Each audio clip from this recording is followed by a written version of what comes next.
Redemption Gap wasn't much more than a hopeful scar on the face of the Montana Territory.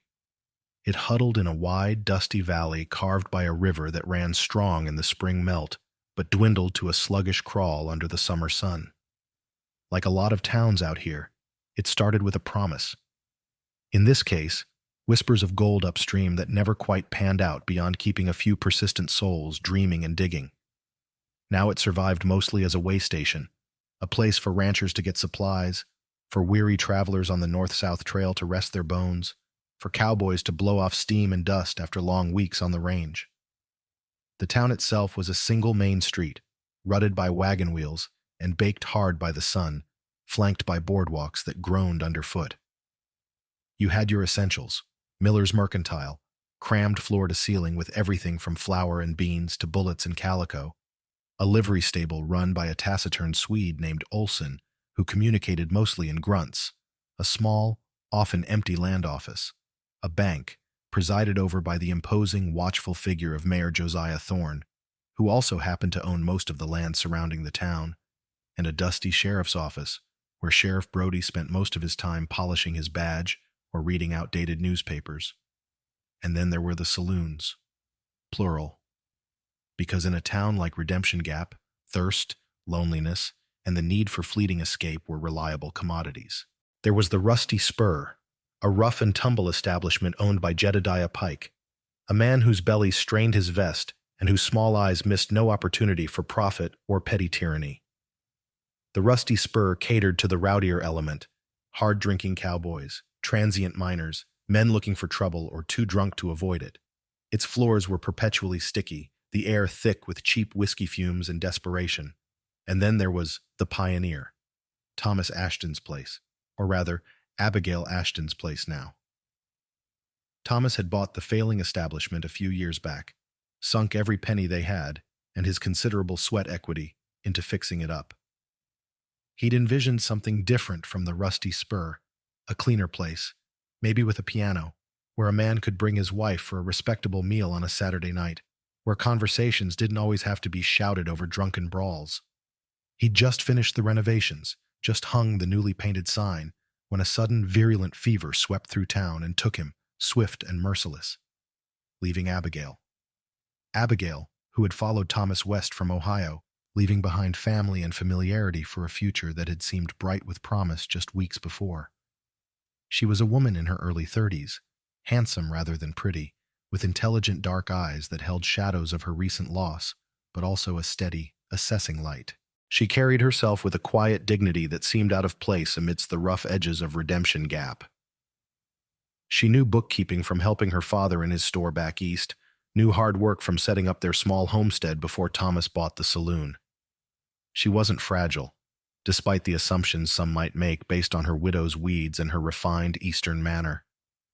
After the funeral, after the awkward condolences offered by townsfolk who didn't quite know what to make of her, Abigail stood alone in the silent saloon Thomas had built.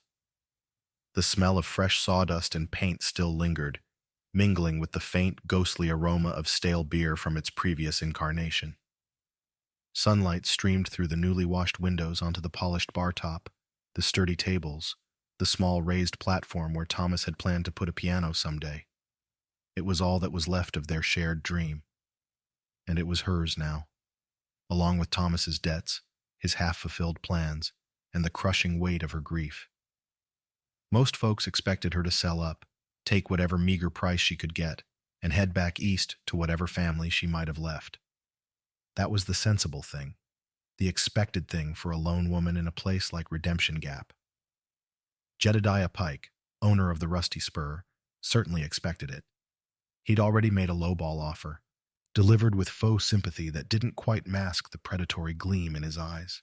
Mayor Thorne, the banker, had also expressed his condolences, along with carefully worded inquiries about settling Thomas's outstanding loans, subtly reminding her of her precarious financial position.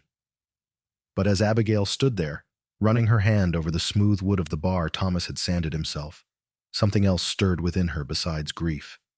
A flicker of defiance, a refusal to let Thomas's dream die with him, a stubborn insistence on claiming something for herself in this land that had taken so much. Selling meant retreat, defeat, It meant letting Pike and Thorn and the harsh realities of the West win. She looked at her reflection in the mirror behind the bar, a pale face, dark eyes looking back steadily. She wasn't the same woman who had arrived from Ohio full of naive hope. The West had already begun to temper her. Grief had forged a new kind of strength within her. She made her decision right there, in the silence of the empty saloon. She wouldn't sell. She wouldn't run. She would open the Pioneer herself. She would make Thomas's dream a reality. She knew it would be difficult, perhaps impossible. A respectable woman running a saloon in a rough frontier town. The idea itself was scandalous to some, laughable to others. She knew she would face prejudice, hostility, challenges she couldn't yet even imagine. But the thought of honoring Thomas's memory, of building something tangible, something hers, ignited a purpose that pushed back the suffocating darkness of her loss. She took a deep breath, the scent of sawdust filling her lungs like newfound resolve. Let them talk. Let them disapprove. Abigail Ashton was staying, and the Pioneer Saloon would open its doors. She just hadn't yet fully grasped the forces that would align to try and keep those doors shut permanently. Abigail's decision sent ripples of surprise, amusement, and outright disapproval through Redemption Gap. Miller, the storekeeper, clucked his tongue, muttering about propriety when Abigail came in to inquire about stocking supplies. Mayor Thorne raised a skeptical eyebrow during their meeting about transferring Thomas's licenses, making pointed remarks about the suitability of such an enterprise for a lady in her delicate situation. Sheriff Brody stammered awkwardly, offering vague assurances of keeping the peace while clearly doubting her chances. Only Doc Evans, the town's crusty physician who had tended Thomas in his final hours, offered something resembling encouragement, albeit wrapped in his usual cynicism. "Well, Abigail," he'd grunted, peering at her over his spectacles, "reckon you're either brave or foolish. Maybe both. This town chews up tenderfeet, especially ones wearing skirts and trying to run a whiskey joint. But," he added, a grudging respect in his eyes, "Thomas was a good man. Be ashamed to see Pike get his greedy hands on this place. Need anything patched up, physical or structural, you let me know." The most hostile reaction, predictably, came from Jedediah Pike. He owned the Rusty Spur, the only other major saloon in town, and he enjoyed his near monopoly on quenching the town's considerable thirst. He saw Abigail not just as competition, but as an affront. A respectable woman, a widow, daring to encroach on his territory, trying to run a clean establishment. It threatened his profits and his dominance. Pike was a man who dealt in intimidation, who thrived in the shadows cast by Mayor Thorne's influence and Sheriff Brody's deliberate inaction. He wasn't accustomed to being challenged, especially not by a woman. Abigail ignored the whispers and the stares. She threw herself into the work with a quiet, fierce determination. She scrubbed the saloon from top to bottom, aired out the stale smells, polished the bar until it gleamed. She reviewed Thomas's ledgers, familiarizing herself with suppliers, costs, and the tangled web of debts and credit that underpinned the town's economy. She used the last of their meager savings to purchase initial stock from Miller barrels of beer, bottles of whiskey, insisting on better quality than Pike offered: coffee, sugar, flour for the simple meals she planned to offer. Miller, despite his reservations, couldn't refuse a cash sale, though he charged her top dollar. She needed help, of course. She couldn't run the place entirely alone. Finding reliable staff in Redemption Gap was a challenge. Most able-bodied men worked the ranches, the mines, or spent their time drinking at the Rusty Spur. She managed to hire Martha, a sturdy middle-aged woman recently widowed herself, whose husband had worked one of Thorne's outlying ranches. Martha needed the work, possessed a no-nonsense attitude, and seemed unimpressed by town gossip. For heavier tasks, cleaning, and occasional security, she hired Silas, a quiet man of indeterminate age who drifted into town looking for work. Silas was strong, moved with a surprising quietness, and seemed content to keep his own counsel, asking few questions and offering fewer opinions. He slept in a small room off the kitchen and proved dependable, if taciturn. The Pioneer Saloon finally opened its doors one cool evening in early autumn. Abigail stood behind the bar, dressed in a simple but neat dark dress, her hair pinned up securely, her expression composed, though her heart hammered against her ribs. Martha served the few brave or curious customers who ventured in, while Silas discreetly swept the floor near the entrance, his presence a quiet deterrent. The atmosphere was deliberately different from the rusty spur. The lamps burned brightly, casting a warm glow. The floor was clean. There was no raucous gambling, no painted women lounging suggestively. Abigail served drinks efficiently, offered polite conversation, and firmly cut off anyone who became too loud or crude. She offered simple, hearty food, thick stew, fresh bread, apple pie, served at sturdy tables covered with clean oilcloth. The initial reaction was mixed. Some men, accustomed to the rougher ways of the rusty spur, found the pioneer too quiet, too respectable. They drifted back to Pike's establishment, but others appreciated the difference. Ranchers bringing their wives to town for supplies found a place they could sit for a spell without worrying about flying fists or stray bullets. Businessmen passing through enjoyed a decent meal and a quiet drink. Even some of Pike's regulars occasionally slipped in, seeking a brief respite from the grime and noise of the spur, though they rarely stayed long, perhaps intimidated by the cleanliness or Abigail's steady, non-judgmental gaze. It wasn't easy. Money was tight.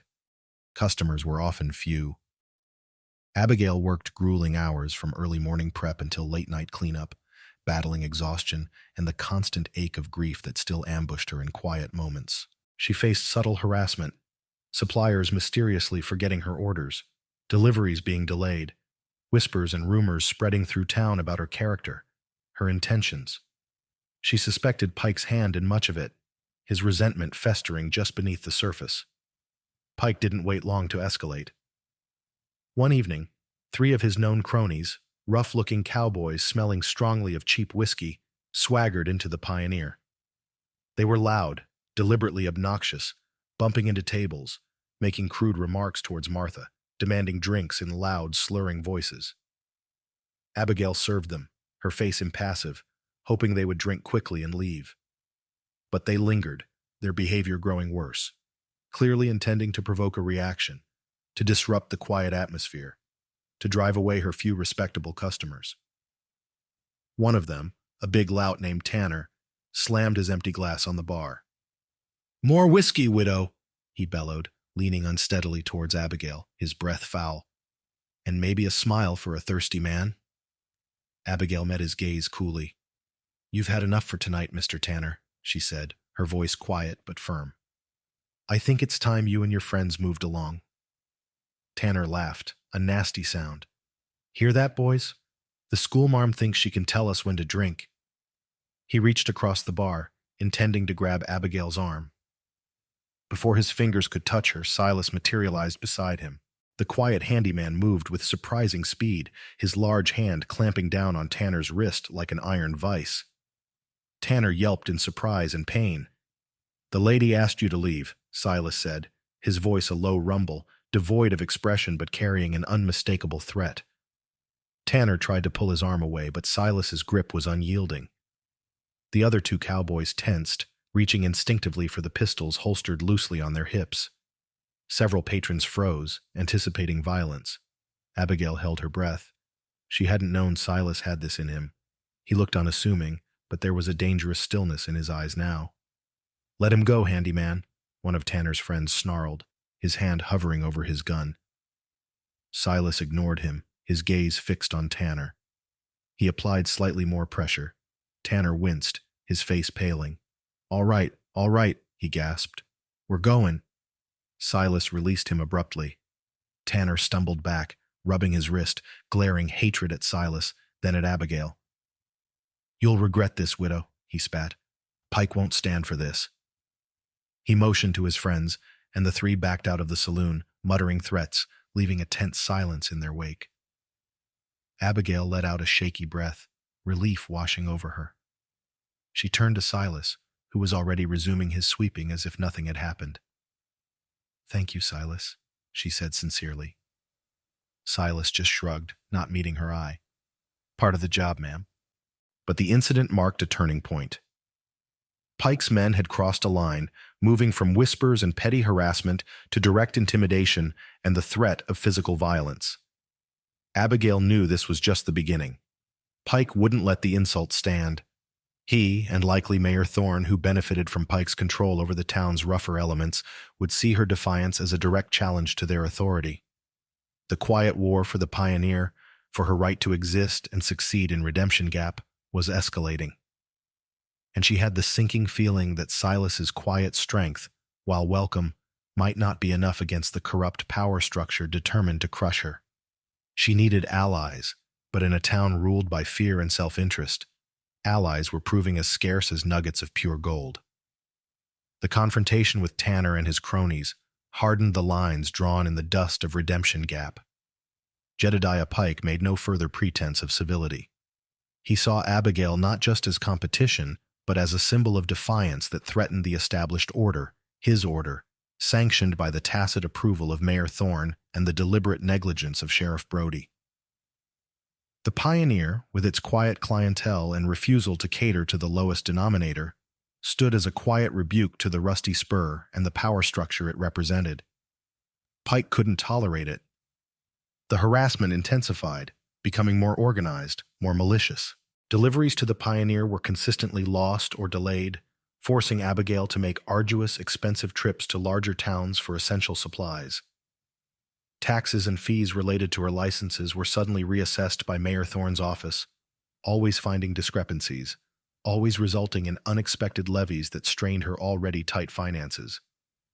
Sheriff Brody began making inspections of the Pioneer at inconvenient times, citing minor, often imaginary infractions, a barrel stored improperly, a lamp hanging too low, issuing warnings and veiled threats about closing her down if she didn't comply with regulations Pike's Rusty Spur routinely ignored.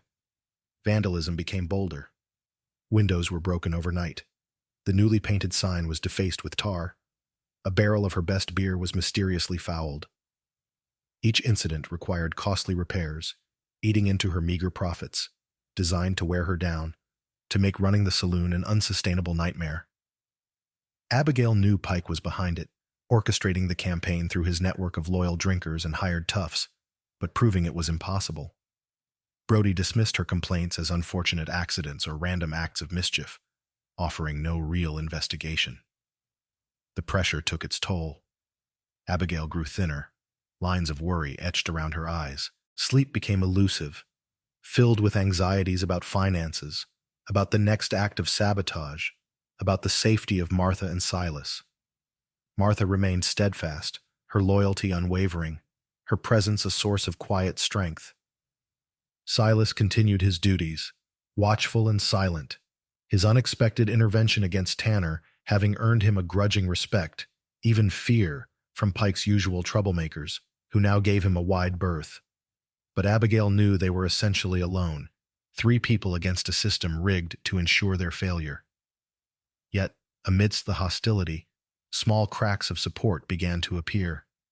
Doc Evans made a point of stopping by the Pioneer regularly for coffee, engaging Abigail in conversation, subtly offering advice and encouragement wrapped in his usual cynical observations. "Takes more than broken glass to shut down a determined woman, Abigail," he'd remarked after one incident. "Just keep sweeping up the pieces and pouring the coffee. Drives men like Pike madder than a hornet in a bottle." Mr. Miller, the storekeeper, initially hesitant, began finding ways to help discreetly. An essential order might arrive unexpectedly early, or a discount might appear on her bill, attributed to a supplier's special. He never acknowledged it directly, but his quiet acts of support were lifelines. Even some of the ranchers' wives, initially wary, started expressing quiet admiration for Abigail's persistence, offering words of support, making a point of patronizing the Pioneer when they were in town. These small gestures reminded Abigail she wasn't entirely isolated, that decency still existed in Redemption Gap, even if it often kept its head down. The conflict, however, was destined to escalate beyond broken windows and financial pressure.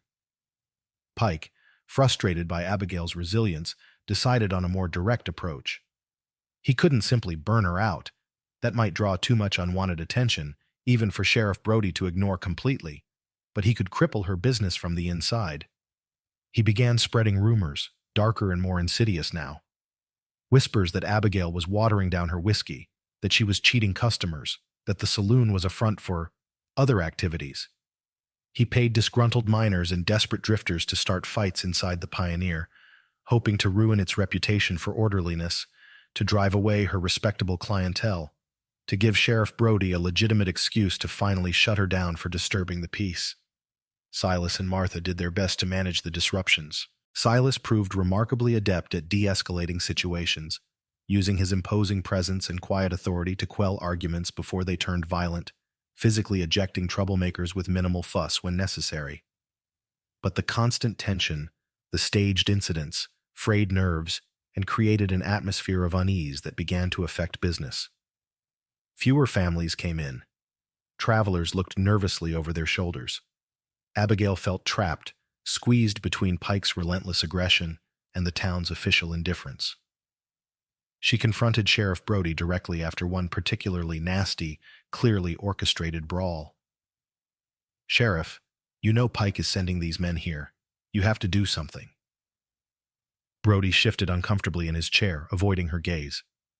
"Now, Abigail, calm down. Saloons attract rough types. Just bad luck. I warned you this business wasn't suitable." "Bad luck?" Abigail's voice rose, laced with frustration and anger. "This is deliberate harassment. Tanner threatened me. Your deputy saw it. Are you going to stand by while Pike drives me out of business, maybe worse?" Brody flushed, his hand going to the badge on his vest. "Watch your tone, Mrs. Ashton. I uphold the law here. Accusing folks without proof. That ain't wise." His eyes held a warning.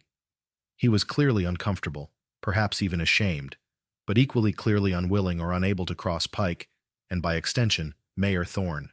He was trapped too, in a cage of his own making, bought and paid for by corruption. Abigail left the sheriff's office feeling defeated, frustrated, and increasingly afraid.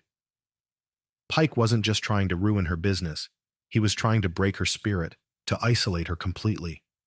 And the law, the very institution meant to protect her, was complicit. She walked back towards the Pioneer, the dusty street seeming longer, more hostile than ever. What could she do? Where could she turn? Selling now felt like surrender, but continuing felt like walking towards a cliff edge in the dark. As she reached the saloon, she saw Silas talking quietly near the side entrance with a man she didn't recognize. A stranger. He was dressed simply, like a drifter or a ranch hand, but there was an intensity in his low conversation with Silas, a seriousness that caught her attention. As Abigail approached, the stranger nodded briefly to Silas and melted away down the alley. Silas turned, his usual impassive expression looking troubled. "Ma'am," he said, his voice lower than usual. Might be something you need to know." Abigail braced herself. "More bad news?" "What is it, Silas?" Silas hesitated, glancing around to ensure they weren't overheard. "That man, name's Carver. Used to ride with Pike long time ago. Drifted back into town quiet-like." He paused, choosing his words carefully. "Says Pike ain't just worried about competition, ma'am. Says Pike believes your husband, Mr. Ashton, owed him money. A lot of money. From a poker game that went bad just before Mr. Ashton took sick." Abigail stared at him, stunned. "Thomas? Owed Pike money?" Thomas rarely gambled, and certainly never for high stakes. It didn't make sense. "That's impossible, Silas. Thomas would have told me. We barely had enough to finish this place." "Carver seemed sure," Silas insisted quietly. "Said Pike's been waiting, figuring the saloon itself was his collateral. Says Pike figures you opening it up as you trying to cheat him out of what's his." Silas looked uncomfortable, clearly reluctant to deliver such news. "Carver ain't reliable, maybe. Got his own grudges against Pike. But thought you should know what Pike might be thinking. Why he's pushing so hard." The ground seemed to shift beneath Abigail's feet. A gambling debt? It felt wrong, out of character for Thomas. But Thomas had been stressed about money before he died, more than usual. Could he have desperately tried to win enough to ease their burdens, and lost badly to a man like Pike? If Pike believed the saloon was rightfully his settlement for a debt, it explained the viciousness, the relentless campaign to drive her out. He wasn't just eliminating competition, he was trying to reclaim property he felt was owed to him. But something else nagged at her: the timing. The sudden virulent fever that took Thomas just after this supposed high-stakes game. It was too convenient. A dark, terrifying suspicion began to form in the back of her mind, a suspicion she hardly dared to voice, even to herself. Could Thomas's death have been something other than natural causes? Could Pike, or someone acting for him, have silenced Thomas to secure the debt, the saloon itself?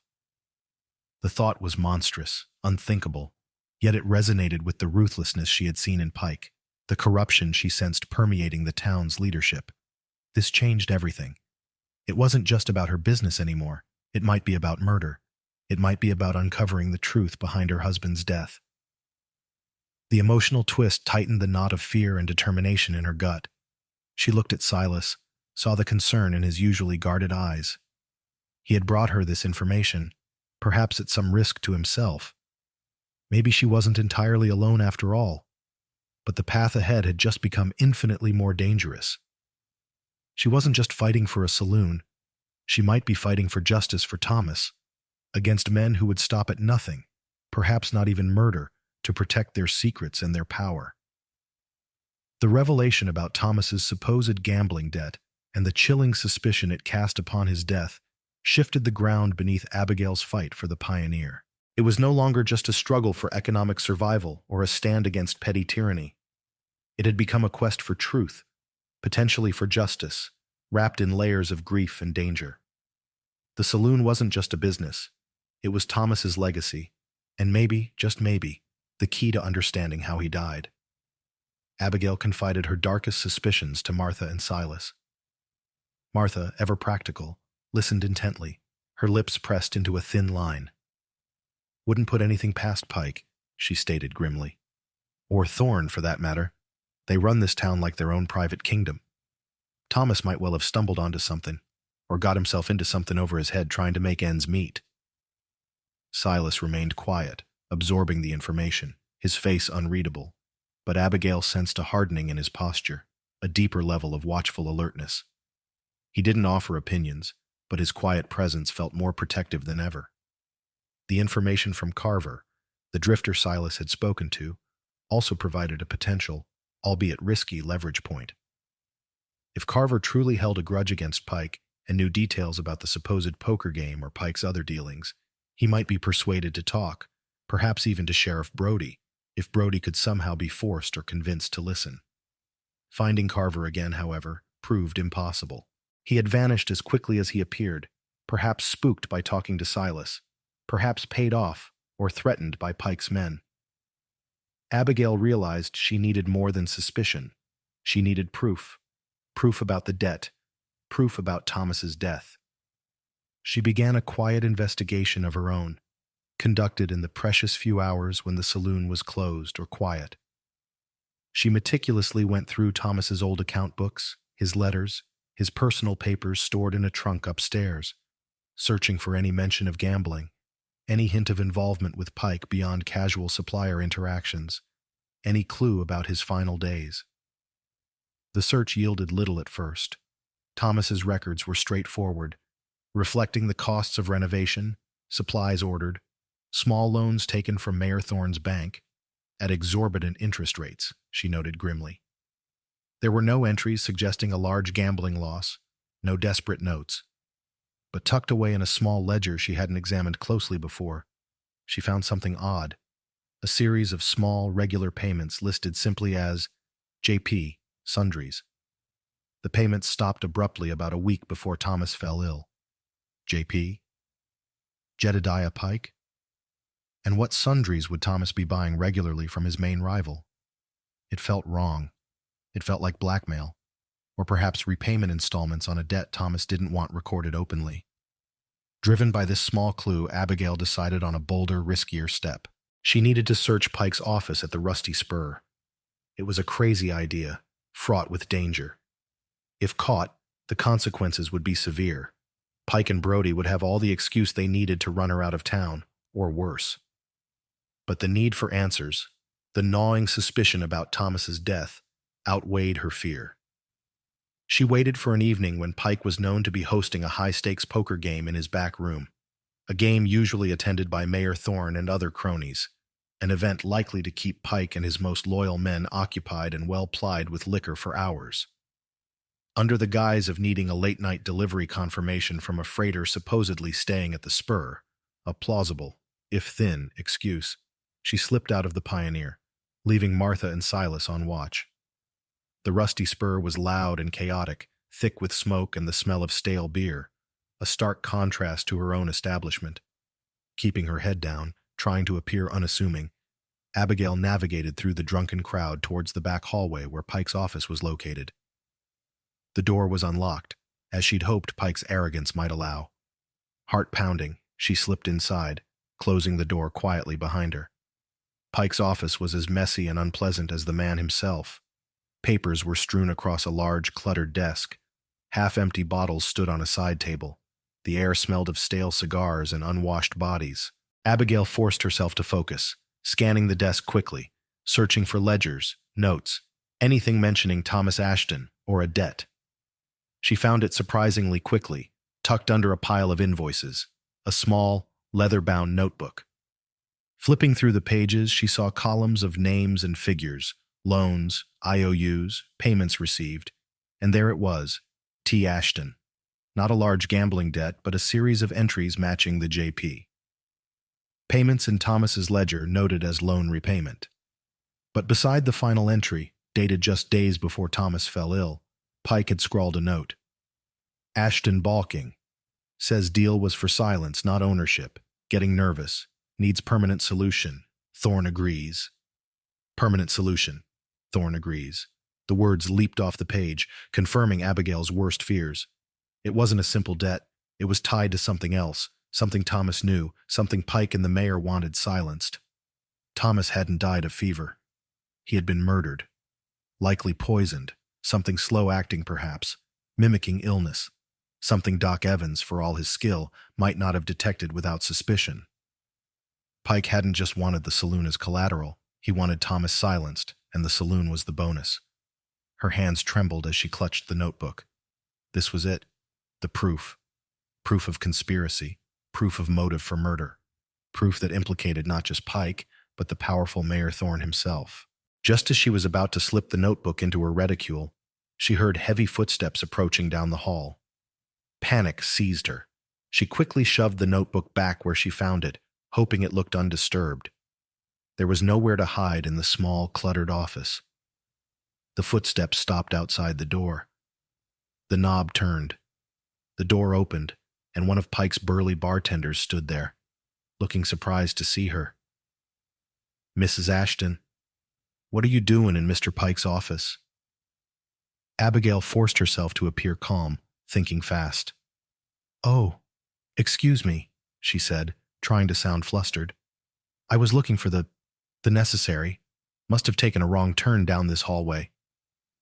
She edged towards the door, hoping he would accept the flimsy excuse.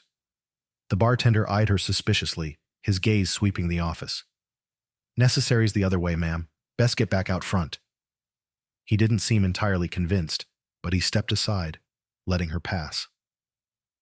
Abigail walked quickly back through the noisy saloon, her heart hammering, trying not to run, praying the bartender wouldn't mention her presence to Pike.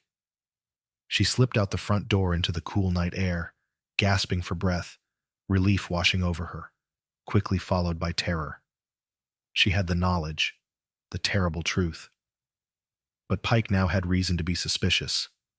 If the bartender mentioned seeing her near his office, Pike would check. He would know she had seen the notebook. She hurried back to the Pioneer, her mind racing. She had the truth, but the truth was a dangerous weapon. Wielding it against Pike and Thorne would be like cornering wounded wolves. They wouldn't hesitate to silence her, just as they had silenced Thomas. She burst into the saloon, startling Martha and Silas. He killed him, she whispered, her voice choked with grief and fury. Pike and Thorne. They killed Thomas. She quickly explained what she had found, the notebook, the bartender seeing her. The gravity of the situation settled heavily in the small, lamplit saloon. They were no longer just fighting for a business. They were fighting against murderers, against the corrupt heart of Redemption Gap itself. "What do we do, Abigail?" Martha asked, her face pale but resolute. Abigail looked at the notebook she hadn't dared to take. She needed it, but going back was impossible now. Unless... She looked at Silas, the quiet, capable man who had already proven his loyalty. "Silas," she said, her voice low and urgent, "I need that notebook. Tonight, before Pike realizes I saw it." Silas met her gaze, his expression unreadable for a moment. Then he gave a single, almost imperceptible nod. He understood the stakes. Without a word, he checked the simple pistol Abigail kept hidden behind the bar, slipped a sturdy pry bar from the tool shed under his coat, and melted out the back door into the darkness, heading towards the rusty spur. Abigail and Martha could only wait, trapped in the agonizing suspense, knowing that Silas was walking into the lion's den, and their very survival might depend on his success. The final confrontation was no longer avoidable. It was imminent. The wait for Silas's return stretched agonizingly, each tick of the mantel clock in the Pioneer amplifying the tension. Abigail paced the floor, twisting her hands, while Martha sat rigidly at a table, her face set, pretending to polish glasses with unnecessary vigor. Outside, the sounds of Redemption Gap at night, distant shouts from the rusty spur, the barking of a dog, the lonely howl of a coyote, seemed magnified, ominous. What was happening? Had Silas been caught? Had Pike discovered the disturbed notebook? Just as Abigail felt her nerves would fray completely, the back door opened silently, and Silas slipped back inside. He looked unchanged, impassive as ever, but he carried a faint smell of stale whiskey and something else. Danger. He didn't speak, just reached inside his coat and produced the small, leather-bound notebook, placing it carefully on the bar in front of Abigail. Relief washed over Abigail so powerfully she felt weak. "Silas, you got it! How?" Silas shrugged slightly. Back window wasn't latched proper. Pike and his friends were occupied. Didn't see me. His explanation was typically understated, glossing over the immense risk he had taken. Abigail knew it couldn't have been that simple. She seized the notebook, her hands trembling slightly now with triumph rather than just fear. This was the weapon she needed, proof. She opened it, confirming the incriminating entry was still there. "Thank you, Silas," she said, her voice thick with emotion. "I owe you more than I can say." "We need to be smart about this, Abigail," Martha cautioned, joining them at the bar. "Just having the book ain't enough. Pike and Thorne control the sheriff, the town council. Who do we take it to?" She was right. Simply revealing the notebook might get them killed before the truth could take root. They needed allies, a plan, a way to expose Pike and Thorne publicly, decisively, in a way Brody couldn't ignore or suppress. Their planning was interrupted by a sudden, frantic pounding on the front door. Silas instinctively moved towards it, hand near the pistol tucked in his belt. Martha gripped the edge of the bar. Abigail clutched the precious notebook. "Who is it?" Abigail called out cautiously. "It's me, Miller, from the Mercantile. Let me in, please." The voice was panicked, breathless. Silas cautiously opened the door. Mr. Miller stumbled inside, his face ashen, his eyes wide with terror. "They know," he gasped, leaning heavily against the doorframe. "Pike knows. The bartender told him he saw you in the office, Mrs. Ashton." Pike went crazy, checked his book, realized it was gone. "He's rounding up his men. Says he's going to burn this place down tonight with you in it. Says he'll claim it was an accident lamp explosion." The final confrontation was upon them, sooner and more violently than they had anticipated. Pike wasn't waiting for morning, wasn't bothering with legal niceties. He was resorting to brute force, to arson and murder, to silence them and destroy the evidence forever. "How many?" Silas asked calmly, cutting through the rising panic. "I don't know.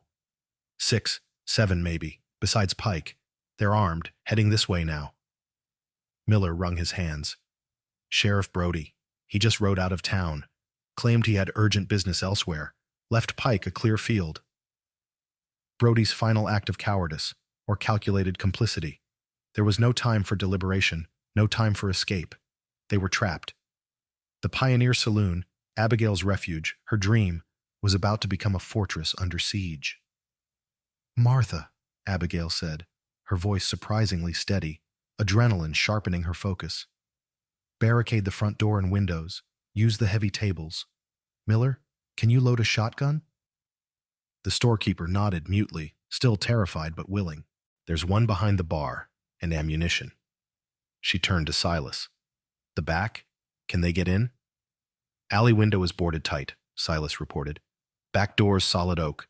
They'll come through the front or try to burn us out." He checked his pistol again, then picked up a heavy-caliber rifle Thomas had kept stored away. "We need light, but not too much," Abigail directed, quickly turning down some of the lamps, leaving others strategically placed to illuminate the entrances while keeping the defenders in shadow. She tucked the precious notebook securely inside her dress. If they burned the place down, the evidence wouldn't burn with it. They worked quickly, frantically, adrenaline masking their fear. Heavy oak tables were shoved against the front door and windows.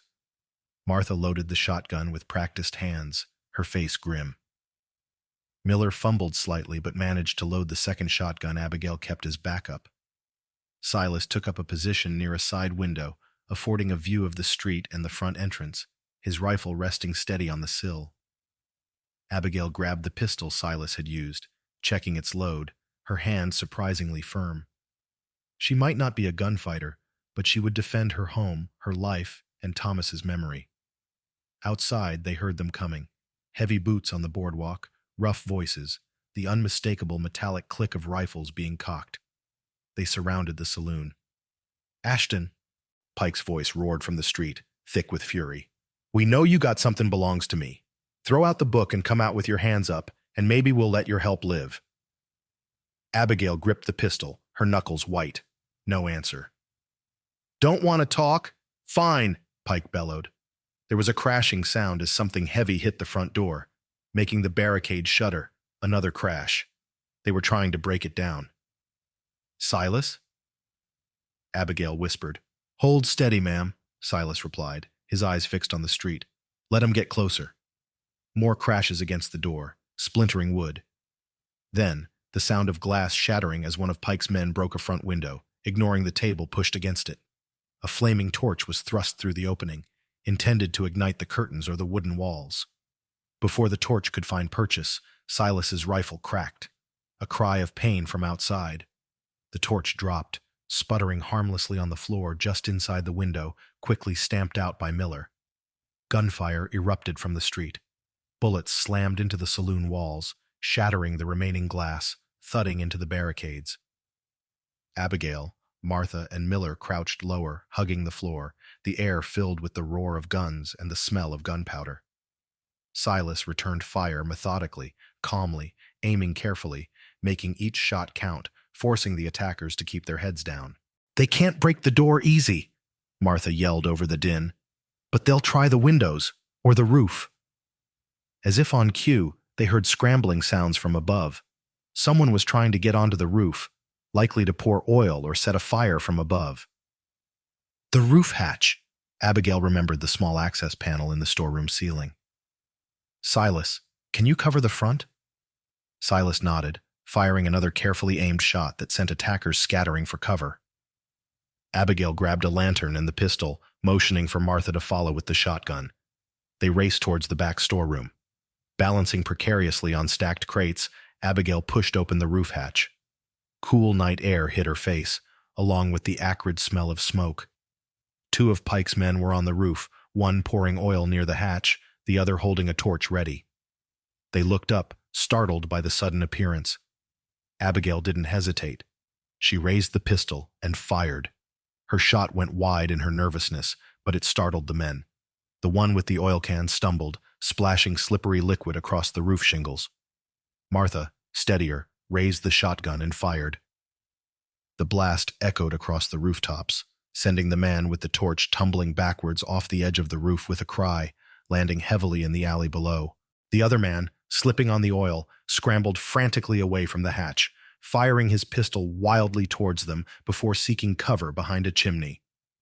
Abigail ducked back down, pulling the hatch closed just as bullets splintered the wood around it. "One down, one still up there," she reported breathlessly as they rejoined Silas and Miller. The firing from the street intensified again. Pike was clearly furious, pushing his men harder. Bullets chewed at the window frames, the door groaning under renewed assault. They were trapped in a deadly crossfire, attackers on the street, one still on the roof. Time was running out. The fire, if set effectively, would force them out into the open. Suddenly, a new sound joined the cacophony. More gunfire, but from further down the street. Shouts of surprise and confusion erupted from Pike's men. "What in tarnation?" Silas muttered, peering cautiously out his window. Figures were emerging from the shadows near Miller's Mercantile and Doc Evans' office. Doc Evans himself, surprisingly spry, firing an old cavalry pistol. Miller, having apparently slipped out the back during the initial chaos, rallying support, stood beside Olson, the big livery stable owner, who wielded a shotgun like he was born to it. Several ranchers, in town for supplies and caught by the sudden eruption, joined them, rifles cracking. Even Sheriff Brody had reappeared, riding hard back into town, his face grim, firing his own pistol from horseback, apparently having had a crisis of conscience, or perhaps realizing his own survival depended on Pike's defeat. The tide had turned. Pike's men, caught in a crossfire, attacked from the front and now the flank, their confidence shattered. The man on the roof, seeing his escape cut off and his allies falling or fleeing, threw down his weapon and surrendered, yelling for mercy. Pike, seeing his assault collapsing, his men dropping or running, roared in impotent fury. He stood exposed in the middle of the street, firing wildly towards the saloon, then towards the counterattackers. A bullet from Brody's pistol struck him in the leg. He staggered, cursing. Another shot, this one from Elias Thorne, who had apparently joined the fray from his forge, hit him in the shoulder. Pike dropped his rifle, reeling. He looked around wildly, trapped, wounded, defeated. His eyes fixed on the door of the Pioneer, on Abigail, who had emerged cautiously onto the porch, pistol still held ready. Hate burned in his eyes. With his last ounce of strength, he drew a concealed derringer, aiming it straight at her. Silas saw the move. His rifle spoke one last time. The shot was clean, final.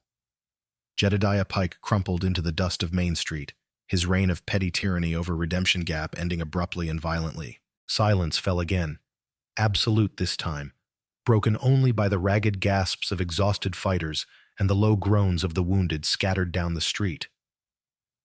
The battle for the Pioneer, the battle for Redemption Gap, was over.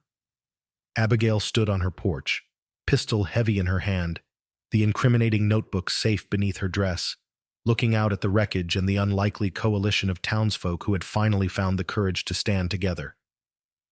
They had faced the darkness, and somehow, against the odds, they had prevailed. The aftermath was quiet, somber. The remaining few of Pike's men who hadn't fled or fallen surrendered quickly, disarmed by Brody and the ranchers. Doc Evans, his face grim but his hands steady, moved among the wounded friend and foe alike, dispensing aid without prejudice. The fire on the Pioneer's roof was quickly extinguished, leaving behind scorched shingles and the lingering smell of burnt oil. Inside, the damage from bullets and the attempted break-in was significant, but the structure stood firm. Abigail, Martha, and Silas emerged into the street, blinking in the sudden cessation of violence. Neighbors clapped them on the back, offering words of admiration, relief flooding their faces. Sheriff Brody approached Abigail, hat in hand, his face etched with shame and a newfound respect. "Mrs. Ashton," he began, his voice rough. I failed you, failed this town. I should have listened. I should have acted sooner." Abigail looked at him, seeing not just the compromised lawman, but a man who had, in the end, chosen the right side, however late. "You came back, Sheriff," she said quietly. "That counts for something." She then reached into her dress and produced the small, leather-bound notebook. "But this," she said, holding it out, This explains why acting sooner was so difficult for you, and for Mayor Thorne. Brody took the notebook, his hand trembling slightly as he flipped through the pages, his face growing paler as he read Pike's incriminating entries, the casual mention of silencing Thomas Ashton, the implicating note about Thorne's agreement. The evidence was undeniable. The notebook passed from hand to hand among the gathered townsfolk: Miller, Olson, the ranchers, Doc Evans. A low murmur of anger and betrayal rose from the crowd as the depth of Pike's cruelty and Thorne's corruption was laid bare. Mayor Thorne himself, who had remained conspicuously absent during the firefight, likely hiding in his bank vault, was summarily dragged out by Olson and several angry ranchers. His blustering protest died in his throat when confronted with the notebook and the cold fury in the eyes of his constituents. Justice in Redemption Gap that night was swift, if informal.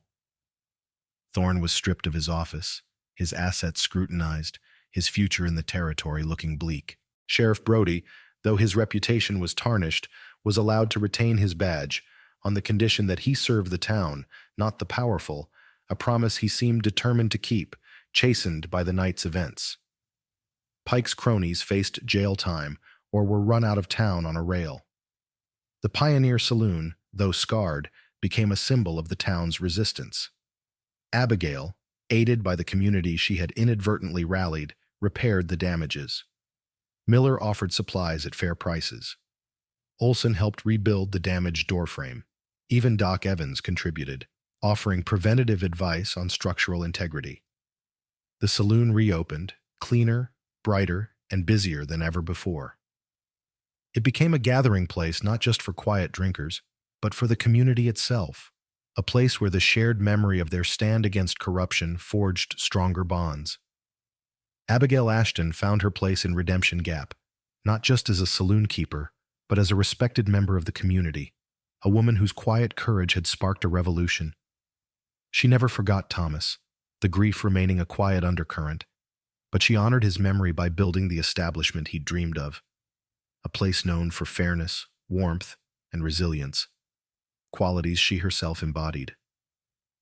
Silas remained by her side, her quiet protector, their bond unspoken but deeply understood. Martha continued to manage the bar with her no-nonsense efficiency. The West remained a challenging place, full of hardship and uncertainty. Redemption Gap still faced droughts, harsh winters, and the occasional drifter looking for trouble. But something had fundamentally shifted in the town's spirit. They had learned that power unchallenged becomes tyranny, that silence in the face of injustice makes one complicit, and that true strength often lies not in individual might, but in the collective courage to stand together for what is right. They learned that even in the dust and struggle of the frontier, redemption wasn't just a name on a map, but a possibility earned through action, courage, and the unwavering belief in a better way. And so, the tale of Abigail Ashton and the Pioneer Saloon became etched into the memory of Redemption Gap. A story not just of survival but of transformation, of a grieving widow finding her strength and of a town finding its conscience. It speaks volumes, doesn't it, about the fire that can be kindled when ordinary people are pushed too far, when decency decides it's had enough of corruption and fear. Abigail's journey teaches us that courage isn't about the absence of fear. Lord knows she felt plenty of that. It's about acting despite the fear. It's about holding on to your principles, your dreams, even when the world tries to tear them down or tell you they aren't suitable for someone like you. It's about recognizing that sometimes the greatest risks aren't in fighting back, but in staying silent, in accepting injustice as inevitable. The folks of Redemption Gap learned that lesson too. They learned that looking the other way, allowing corruption to fester because it seems easier or safer in the short run, ultimately poisons the well for everyone. It took a catalyst, an outsider like Abigail refusing to bow down, to show them their own strength, their own capacity for collective action. They discovered that community isn't just about proximity. It's about shared values, mutual support, and the willingness to stand shoulder to shoulder when the storm hits. Out here, under these vast western skies, where lives were often lived on the edge, character was everything. And Abigail Ashton, alongside those who finally stood with her, showed character in spades. They remind us that justice isn't always handed down from on high. Sometimes it has to be forged in the heat of struggle, hammered out on the anvil of common courage. If Abigail's story stirred something in you, if her quiet determination and the town's eventual stand resonated with your own sense of justice and resilience, then please share this tale. Let the lessons of Redemption Gap echo. Tell us what you think in the comments. What does it take to stand up to corruption? How does adversity reveal true character? And if you're eager for more stories like this, tales of the human spirit battling the odds in the heart of the American West, make sure you subscribe to the channel. There are countless stories woven into the fabric of this land, just waiting to be shared around the next campfire. Until then, keep your resolve strong, value your community, and never underestimate the power of a quiet voice demanding to be heard. Safe journeys.